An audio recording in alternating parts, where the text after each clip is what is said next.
ओम नमो भगवते वासुदेवाय। श्रीमद्भागवत महापुराण दसम स्कंद 61वां अध्याय।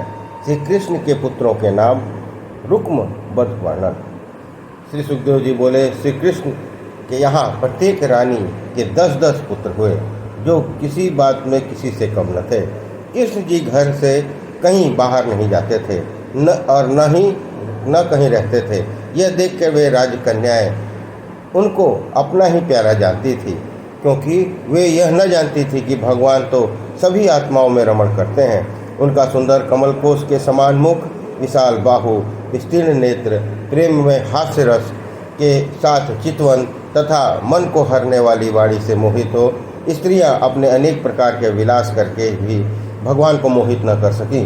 गूढ़ रहस्य युक्त कटाक्ष के द्वारा बतलाए हुए अभिप्राय से मनोहारी भ्रुकुटी मंडल द्वारा प्रेरित सूरत संबंधी विचारों से गीढ़ काम बाणों तथा अन्य भी काम शास्त्रों से प्रसिद्ध उपायों के 16,108 स्त्रियां भगवान के मन में वश में न कर सकी, जिनकी पदवी तो ब्रह्मादि भी नहीं जानते। उन लक्ष्मीपति भगवान को पति पाकर वे स्त्रियां निरंतर बढ़ती हुई प्रीति से इस प्रकार स्नेहमयी हास्य कटाक्ष और नवीन संग में उत्पन्न होने वाली उमंग आदि विलासों का सेवन किया करती थी। यद्यपि प्रत्येक रानी के पास सैकड़ों दासियां थी, फिर भी स्वागत, आसन, श्रेष्ठ पूजन, चरण धोना, बीड़ा बनाना, पंखा झलना, चंदन लगाना, चरण चाँपना, पुष्पमाला पहनाना, केश संभालना, स्नान और भोजन करवाना आदि ये उपचार स्वयं करके वे दासी भाव निभाती थी।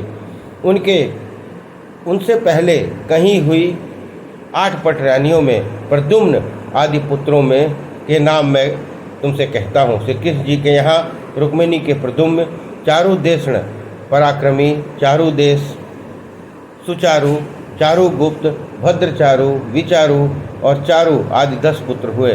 और सत्यभामा के भानु, सुभानु, सौभानु, प्रभानु, भानुमान, चंद्रभानु, बृहद्भानु और 8वां अतिभानु, श्री भानु, प्रतिभानु। यह पुत्र सत्यभामा जी से हुए। साम, सुमित्र, पुरुजित, सत्यजित, सहस्त्रजित, विजय, चित्रकेतु, वसुमान, द्रविण, क्रतु। यह साम से आदि लेकर श्री कृष्ण के समान ही गुण वाले 10 पुत्र जामवंती से हुए। वीरचंद्र, अश्वसेन, चित्र, वेगवान, वृष, आम, अंकु, शोभायमान, वसु, कांति ये 10 नाग्नजीति से के पुत्र हुए। श्रुत, कवि, वृष, वीर, सुबाहु, एकल, शांतिदस, पूर्णमास, सबसे छोटा सोमक यह पुत्र कालिंदी जी से हुए। प्रघोष, गात्रवान, सिंह, बल, प्रबल, उत्सर्ग, महाशक्ति, सह, ओज, अपराजित ये पुत्र माद्री से हुए। वृक, हर्ष, अनिल, गृध, दर्शन, अन्नाद, महास, पावन, वन्ही, क्षुधि ये पुत्र मित्रविंदा से हुए। संग्रामजीत, बृहत्सेन, सूर, प्रहरण, अरिजित, जय, सुभद्र, वाम, आयु, सत्यक ये पुत्र भद्रा से हुए। भगवान बलदेव जी की रोहिणी नाम की पत्नी से दीप्त भानु, ताम्र, तप्त आदि पुत्र हुए। प्रद्युम्न द्वारा रुक्मिणी नामक स्त्री से अनिरुद्ध नामक बलवान पुत्र हुआ। हे राजन, वह रुक्मिणी रुक्मी की कन्या थी। भोजकटक नगर के प्रद्युम्न से ब्याही गई थी। उसके पुत्र और पौत्र मिलकर करोड़ों थे। श्री कृष्ण जी के पुत्रों की माता 16,108 थी। परीक्षित बोले, हे भरमन, रुक्मिणी ने अपने शत्रु के पुत्रों को अपनी कन्या कैसे दी? यह 2 शत्रु में विवाह संबंध कैसे हो गया? क्योंकि रुक्म तो श्री कृष्ण से हार कर उन्हें मारने का घात लगाए रखा था। इस चरित्र को आप मुझसे कहिए।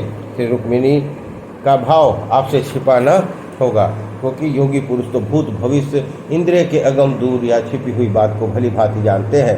श्री सुखदेव जी बोले, उस रुक्मिणी ने आप ही साक्षात कामदेव की मूर्ति प्रद्युम्न को स्वयंवर में वर्ण कर लिया था।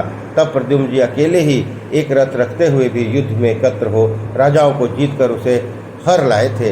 यद्यपि भगवान ने जो रुक्म का अपमान किया था वह उसे याद था, फिर भी अपनी बहन को प्रसन्न करने के लिए उसने अपने भांजे प्रद्युम्न को अपनी कन्या दे दी।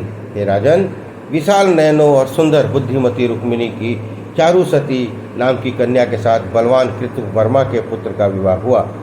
यद्यपि रुक्म बैर रखता था, वह भी जानता था कि शत्रु के साथ विवाह संबंध करना अयोग्य है, फिर भी स्नेह बंधन में बंधकर अपनी बहन को प्रसन्न करने के लिए कृष्ण के पौत्र अपने दौहित्र अनिरुद्ध को अपनी पौत्री रोचना नाम की कन्या ब्याह दी।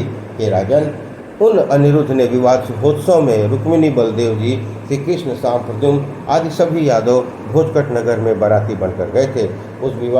जब विवाह हो चुका तब कलिंग आदि देशों के अभिमानी राजाओं ने रुक्म से कहा, हे रुक्म, तुम बलदेव को द्यूत में जीत लो। हे राजन, यद्यपि वह जुआ खेलना नहीं जानते नहीं, फिर भी इनको बड़ा व्यसन है। इस तरह कहने पर रुक्म बलदेव जी को बुलाकर उनके साथ जुआ खेलने लगे। बलदेव जी ने वहाँ क्रम पूर्वक 100,000 और 10,000 तक दांव चलाया, किंतु रुक्म ने उसे जीत लिया। तब कलिंग राजा के दांत दिखाते हुए बलदेव जी ने बहुत हंसी उड़ाई। वह हंसी बलदेव जी को सहन नहीं हुई। फिर रुक्म ने एक मोहरे पर दांव लगाया। बलदेव जी ने उसे जीत लिया, परंतु रुक्म उसे छल करके मैं जीता हूँ।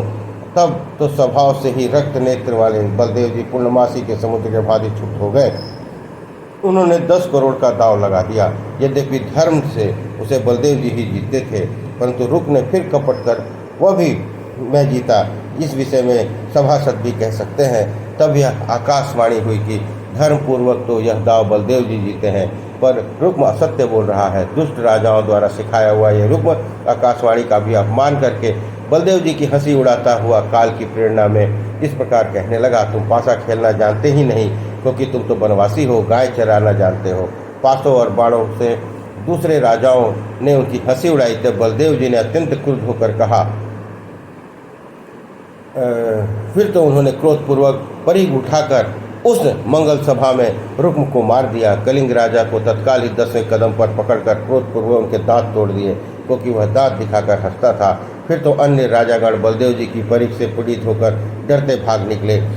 उनके भुजा, जंघा, मस्तक टूट गए थे और देह रक्त से लथपथ थी। हे राजन, जब श्री कृष्ण का साला रुक्म मारा गया तब उन्होंने न तो अच्छा ही कहा न बुरा, क्योंकि अच्छा कहने से रुक्मिणी जी और बुरा कहने से बलदेव जी प्रसन्न होने की आशंका थी। फिर दुल्हन के साथ दूल्हे अनिरुद्ध को रथ में बिठाकर बलराम आदि सब यादव भगवान का आश्रय पाकर सब कार्य सिद्ध करके भोजकट के द्वार पर लौट आए। इस प्रकार 61वां अध्याय संपन्न हुआ। बोलिए कृष्ण भगवान की जय।